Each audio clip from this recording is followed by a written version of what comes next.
calling to fulfill. Obey it all my powers engage to do my master's will. Amen. Yes, Lord. Amen, amen, amen. Amen. Spirit of the living God, we thank you, God. We thank you for this day and this Men and Masculinities Month, God. I pray that you allow me to bring forth the message that you gave to me, God, in a loving and liberated way, God. We pray that all hearts and minds are open and receptive to the word that you have been given. These things we ask in your name and in the name of love. Amen. Amen. Ashe. Ashe. And so it is. And so it is. So happy Men and Masculinities Month.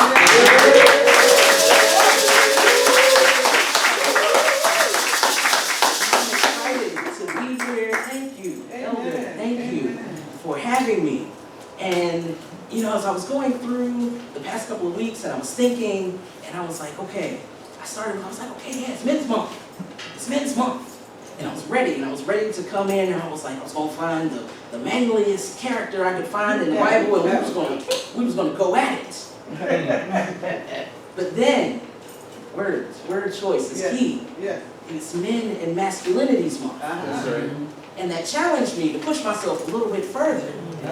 And I was reminded of a TED Talk by Chimamanda Ngozi Adichie. Yes. And it was The Danger of a Single Story. That's right. Hey. That's right. And I was like, wow. I was surprised in that. It brought it back that it was like, you can't limit yourself to one single story, one single perspective. Yes, yes. Because it will limit your thinking. That's right. It will make critical mistakes in That's that. right. So I was like, okay, I thank you for the challenge. Amen. And so I'm ready. And just let it go. Because we get so many messages along the way. You know, I'm a big Disney movie buff. And so, you know, I'm thinking Men and Masculinities Month, and I'm hearing Mulan. And I'm like, you know, the Kung Fu, you know, you must be as a coursing river with all the force of a great typhoon. You know? The strength of the raging fire and mysterious as the dark side of the moon. Yeah. But I said, slow down, we're not going to go there. That's not what we're going to do today. But a word came to mind in combination with our movement's theme this year, which is honesty. Amen. And the word that came to mind was Mbongi. And Mbongi is a Kikongo word. It's the language that's spoken in the Congo. And it means a room without walls. Amen. Or in other words, a learning circle. And so Mbongi, it's a coming together of the community to uncover and to address some of the problems and the challenges that community may be faced with, and to promote unguarded interaction. So it's a very open format. There's no walls, there's no judgment. It's a communication kind of thing. Yes. And so I'd like to go forward in this Mbongi kind of style as we kind of take a look at masculinity and manhood. And so I kind of found myself this week in a place of needing to be honest with myself and uninhibited about manhood and masculinity. And I found that it seems that everywhere that we turn, our manhood and our masculinity seems to be in check. People are challenging us, coming against us, telling us what is and what isn't. Especially as people of color. Yes. Yes. As people of color, we step out these doors and it's automatic eyes on us if we are a man or if we are a masculine person of color. And then to go even further as LGBTQIA people, our masculinity and our manhood is challenged even further. Yes. If you're a gay man, then it's like, what kind of man are you? You know, what's going on here? If you are a masculine or sin or lesbian, or any kind of masculine identified person, people are coming at you to tell you what is and what isn't That's right. That's manly or masculine. Yes. And so I had to take a look at my very own journey through masculinity and manhood. It's been a trip. It's been a trip. To say the least, it's definitely had its ups and downs. Yes. But it's been a blessing as well. You know, I was like, picture this. It was Sicily. Not actually Sicily, South Carolina. South Carolina in August of '84. You know, and this beautiful baby girl was born. My parents were so happy and proud. They're like, yes, it's my firstborn child. Mm. They had all these hopes and dreams. And then I grew into a tomboy. Yeah. And they didn't quite know what to do with that right away. Yeah. You know, it's kind of like, well, you know, it's kind of cute when you're little. It's okay. But she didn't grow out of it. Uh-huh. And so she came into trying to understand herself as what we called it in my time and in my place, we called it a stud. I don't know what the terminology is now. You know, if there's new words, educate me. In Bongi style, let me know. But masculine lesbians. And so I lived that life. I walked that path for many, many years until discovering that I was called to transition to become the man that you see today. Amen. It's been a journey. It's been people trying to dictate to me what I am. Yes. And so I've experienced many, many expressions of masculinity and stages of manhood throughout these few years. Yes. And as it was mentioned, my true defining moment came after that heart attack. You know, it's one thing when you come against a life and death situation Yes. to be who you are or continue to go with what people tell you to be. Yes. And so I made that decision, and I'm thankful for it.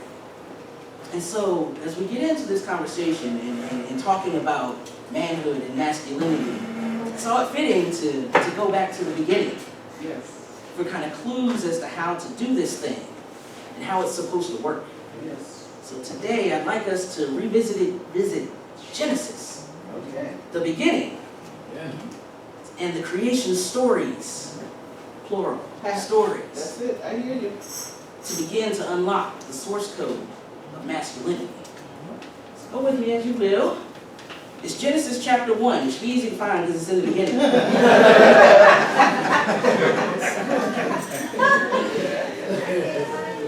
Wait for it. You wait for me? All right, thanks. Say amen when you got it. And I'm coming from the New Living Translation. Amen. And it reads, verse 26. All right. Then God said, let us make people in our image, Yes. to be like ourselves.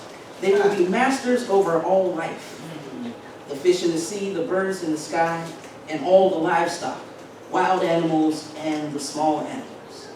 So God created people in His image, in God's image. God patterned them after God's self. Male and female, God created That's them. it. God blessed them and told them, multiply and fill the earth and subdue it. Be masters over the fish and birds and all of the animals. God said, look, I have given you seed-bearing plants throughout the earth and all the fruits, trees for you to feed and for food. And I have given all the grasses and other green plants and animals and birds for their food. And so it was. Get this. God looked over all that God had made. Ah. God stopped and looked at him That's it. like this. Yeah. Yeah. God saw that it was excellent Yeah. in every way. That's it. Amen. Yeah. Amen. Yeah. Amen. That's right. That's right. Let that marinate for a little minute. Yeah. That's right. It was excellent in every way. That's right. So I got to thinking, and I read this part of text, and oddly enough, I was thinking about the Matrix. So I was like, okay, God, we'll go with that. I was thinking about the Matrix, and it's that moment when Neo is sitting in the kind of waiting area with all the other gifted children, and he's mesmerized by this child that's bending and twisting this spoon, and he's pondering and he can't quite get it, and he's like, what's going on here? And then he has the realization that there is no spoon. And I said, aha. Because so much of what we do, how we present, how masculinity is put onto us, how manhood is put onto us, it's like we're trapped in the Matrix. That's right. And so we've taken whichever color pill it is, the red pill, the blue pill, and we're trying to unlock our minds and be like, okay, well, what is the source?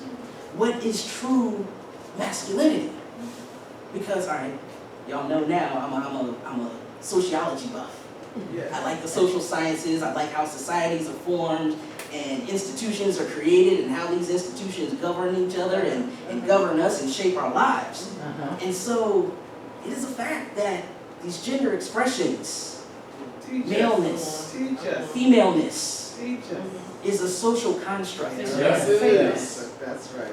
That's It's right. dictated by what society tells us. That's right. That's right. So you gotta guard what it is that you're feeding into yourself. That's right. Because when we look around, Yeah. all of these images of masculinity and manhood is toxic. That's right. It's aggressive. Yes. It's very, ugh. Yeah. You know, you walking around and they got you thinking you're supposed to be like this and your chest puffed up and real deep voice and yelling and angry at people and just taking stuff. That's how it's supposed to be. And so when I got into there and I was thinking about the Matrix and I was thinking about being stuck in this thing, I realized that we put ourselves into boxes Yeah. that are defined by things that are outside of ourselves. Ah. Things that are outside of our creator in some sense. Yeah. Hey. And then I realized that there is no box. Mm. There is no box. That's good. And this first thing in freeing yourself and walking in authentic manhood is realizing that there is no box. Amen. And don't let people try to put you into Yes. something. Let Let it go. That's Break right. yourself free. And be your own man or your own masculine of center person. That's right. Because there's no box. You are the man or the masculine of center person that you are supposed to be. Ah. And you were created in the image of God. That's right. Everything that Yes. you are is of the Creator. Yes. They say it right there. It is excellent Yes. in every way. That's right. That's right. In every single way. So don't let them try to put you into these little small teeny boxes. You know, so I was thinking about it, I was like, I'm from the South. I can't let them put me into this Southern man kind of thing. Yeah. You know, of course, yes, we're gentlemen, and I'll take that. I will take that. We're charming a little bit. I'll take that too. But I don't drive trucks. I do want a truck, but I don't have a truck. I don't know how to hunt. I can kind of fix stuff. But if we put ourselves in these little boxes, then we start to second guess ourselves. That's right. And then we start to doubt ourselves. Yeah. And we start to shrivel up and shrink. Yes. And to step away from what our purpose is. Ah. There is no There box. is no box. Mm. Now let them put you in a box. Yeah. And so I want to go into the second creation story. The first creation story was coming in Genesis 1. That's Chapter right. 1 You are It's teaching. very methodological. It's very method, Yes. purpose, and it's this happened here, and then this happened here, and this happened here, in a very specific order. Yes. The second creation story comes in chapter 2, and it's more personal. Yeah. It's more intimate. It's more kind of hands-on.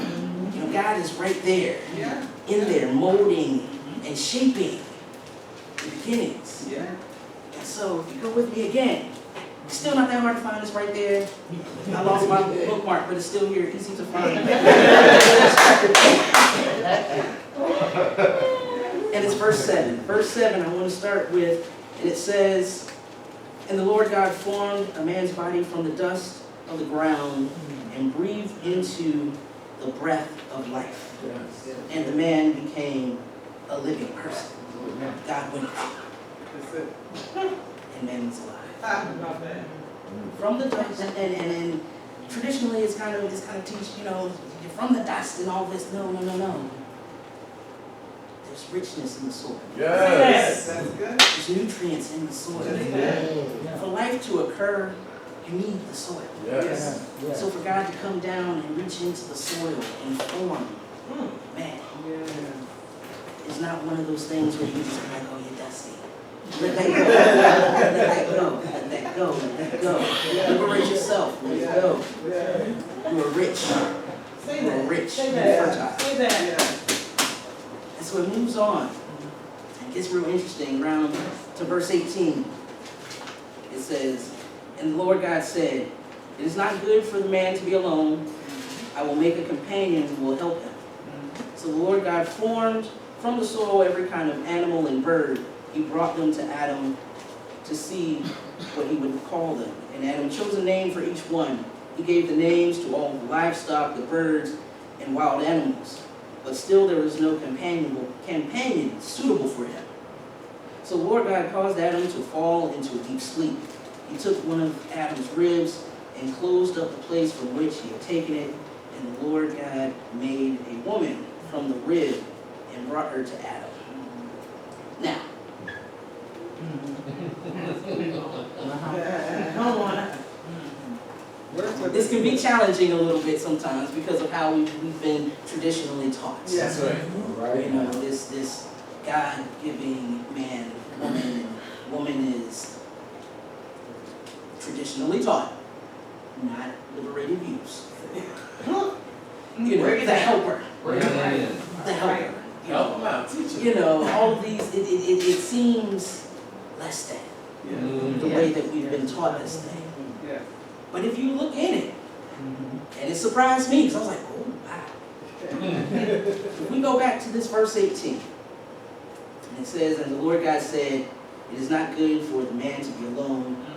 Focus here, I will make a companion who will help him. And that took some study. It took some study there. And I found that in the text in Hebrew, the wording that's there is Ezra Kenegdo. Work with it. Kenegdo. And that's Hebrew. We break these words down and it's like, wow. Ezra. Coming to mean power and strength. It's Yes. used in varying circumstances. It's either asking for help or assistance in some sort of military kind of aid. You know, the Hebrews were petitioning God for this kind of help, this power, and this strength. Kenegdo meaning opposite, corresponding, as to him. Another way, complementary, equal. Yes, yes. So this thing comes to read, when I will make a companion who will help him. It's not a little helpmate. That's right. It's not, Teach you it. know, like, we gotta be out here looking for, our boo or a partner or something like that that's gonna take care of us. Teach it. God is not sending us another mother. And I mean, it's emoji, it's honest, That's it. and it's uninhibited, and I too. Me too. I'm just saying. I got a wonderful helpmate partner over here, and I realized in this, I had to teach myself some. And I was like, no, I need to step my game up some. Amen. Amen. That's right. Because it is not this other energy. It doesn't have to be a cisgender female. We're talking about energies here now. That's it. Yeah. That's it. The feminine energy is not here to just take care of you like your mother. Because at the end of this scripture, it says we're supposed to leave our parents. So we're supposed to be grown That's what it said. and move on out. That's what it said. So I was reading this, and it kind of took me back to like the early to mid 2000s, and I had a song come to mind, and it was Fabulous Neo. And it said, there was a line in the song that said, I'm a movement by myself, but I'm a force when we're together. All right. I'm a movement by myself, but I'm a force when we're together. This thing with having help, and I don't even want to use the term help, finding a suitable, strong companion that is equal to you. Yeah. They have different strengths than you have. I'm a movement by myself, but I'm a force when we're together. Wow. So I had to ask myself, how many of us try to do this thing by ourselves? That's right. I used to. We're stubborn. Yeah. As masculine folks, as men folks, we're stubborn. A little prideful. I don't need no help. Takes it twice as long to do something because we don't want to ask for help. Say so, sir. We drive in a circle Say so, sir. several times past the same building because we don't ask for directions. That feminine energy will say, hey, how do I get here? And there they are. How many times are we in this place But it tells us right here that we're not supposed to go at this thing alone. And we're not supposed to have somebody mothering us along the way. That's good. An equal and opposite. Because it's not about what you do in supporting other people. And I know it's Men and Masculinities Month, but you know, for our ladies and our feminine folks out there, it's not about what you do. It's about who you are. Yes. That makes this so. Yeah. So it's not that your support isn't that you're doing something. It is who you are. Yes. Stand there strong in yourself. And let this other masculine energy stand there strong in itself. You're both a movement by yourself. But when you come together, it is a force. All right. So when I look at this thing, and I was like, you know what, we got some areas of opportunity here. You know, we have this divide amongst the sexes and the genders. You know, we got the stud versus femmes. You know, all of them, men versus women, all of these things, and we're trying to say who's better and who's this and who's that. We gotta stop this thing. That's right. Because now we're not getting anything done. That's right. We're battling each other. That's right. That's right. So it's my job, you know, I gotta liberate us a little bit. Come on, man. That's good. As men, we should take the initiative and be like, hey, you are my equal. My sister, my feminine energy over here. You are my equal. Let's come together. Let's make this thing happen. Because at the end of the day, what I read from this, our power and our strength as men, masculine set of folks, doesn't come from within us. It comes from this divine feminine energy that we're supposed to have walking next to us. So, you know, what does that mean? You know, do I need to get a boo? Do I need to go get a boo? I mean, because it's not. In other places in here, you know, it says, you know, Eve is his wife. You know, you gotta let the text do what the text does. You know, because we have to take into consideration when it was written and who it was written for. This is a male, very male-dominated society. That's right. So I can understand how over time it's kind of been downplayed a little bit to kind of be like, let's push our sisters and our feminine family back some. Let that go. Let that go. But if you should be happen to be by yourself a little bit, you can read this a little bit deeper as well, because if you're looking in the story, the rib was taken from Adam. This feminine energy was taken from Adam. So if you don't have a separate feminine entity outside of here, do not fear the femininity that is in you. All right, now, come on, let's get it.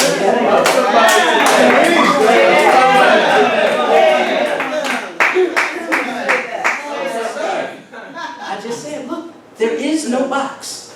Come on, There's man. no box for them to put you in. I was working at a job before I moved up here, shortly before I moved up here.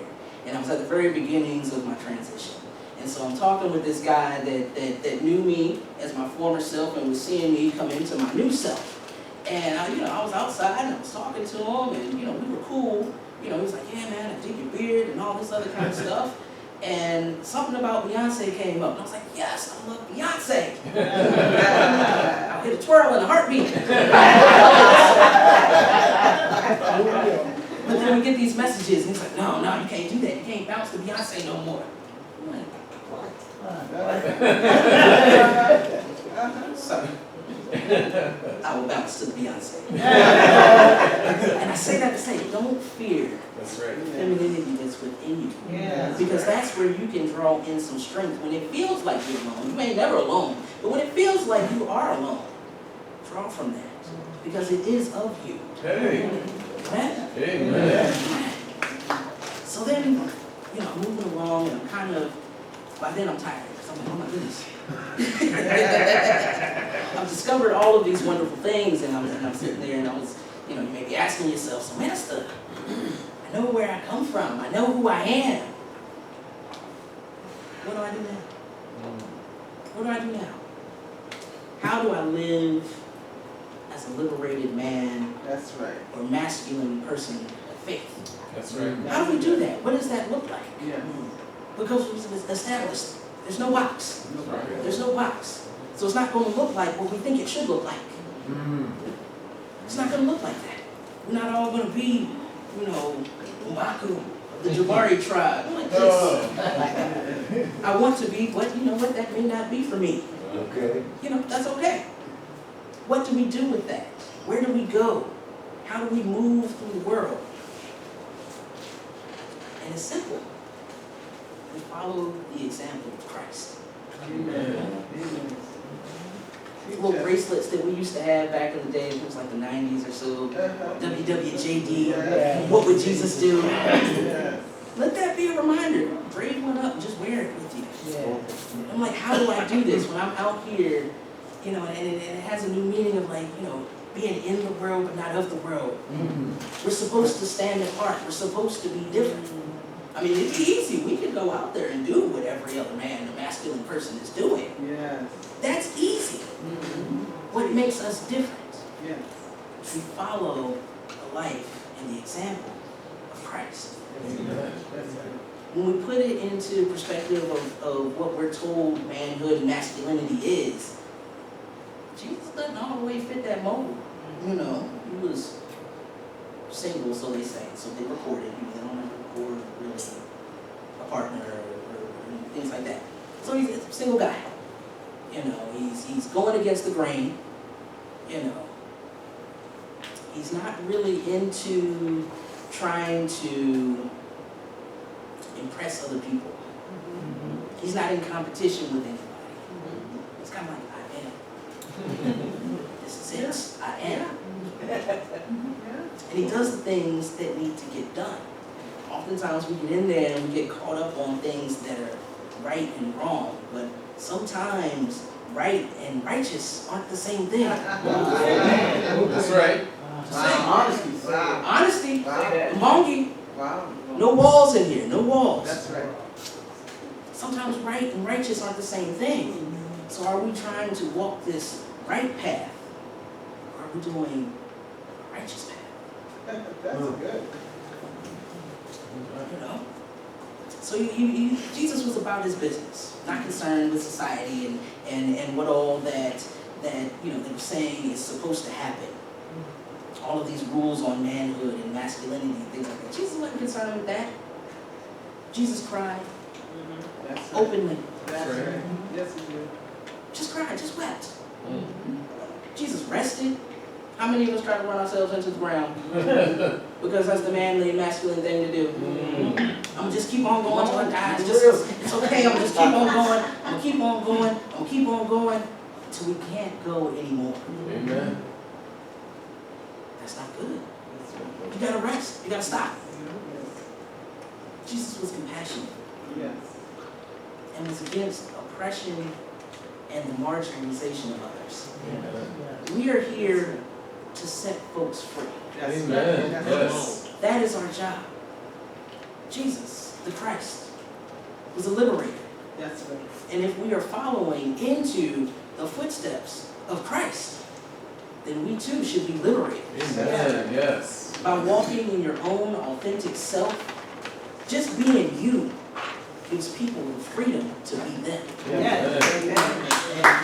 That's right. I've tried it. I've seen it happen. It was the most miraculous thing I've ever seen. I was at work. I worked in a warehouse for a good while, and you're in a warehouse, and that's probably about as masculine as it's gonna get. You're sweaty and you're picking up heavy stuff, and you're dirty, and all of this. And here comes me, I'm a short guy, and I'm not the buffest, but I got my job done, the work done, and I'm like, nope, gonna do me.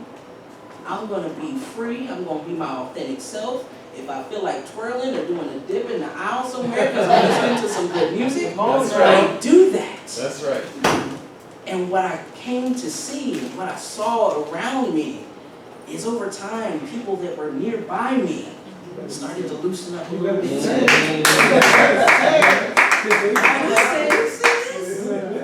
You twirling over here with me? All right.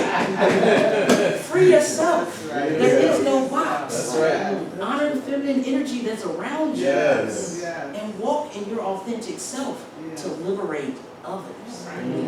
That's how we're supposed to do this masculinity thing. Amen. That is how we're supposed to walk in this faithfulness and this liberation and this manliness, this masculinity and faith. So what do we learn today? Monkey style. Yes, yes. No walls. No walls. No box.